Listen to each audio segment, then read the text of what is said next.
I'm here with Gail Woolley at the downtown post office on Hamilton Street. Gail, tell me, what makes this building so special? It's a very unusual post office. It's probably the only one in California in this mission early California style. It was special too because it was designed by Birge Clark, our very own architect who has designed many other buildings in Palo Alto. This is the only one, though, that has his name on the cornerstone, which is kind of interesting. And tell me, there are some special features about the architecture here. Oh, yes, some very special features.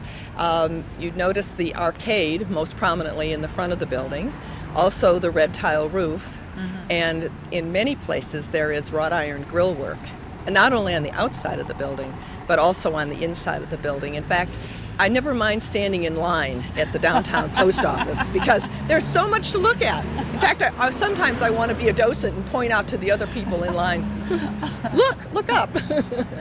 And tell me, there was something going on about the whole process in putting this together. Yes. Well, it was the Depression. This was started in 1932. So the government was looking to create jobs. We had a post office. It was in where University Art is now, but it was only part of that building that was devoted to the post office. So the town fathers thought that there should be a building that is simply just the post office. President Hoover was in office at that time, and Birge Clark did not think that Hoover directly had anything to do with it, but maybe someone suggested that since Birge and his father had designed President Hoover's house on the Stanford campus, which is now the Stanford president's house, that they may have suggested that Birge be the architect.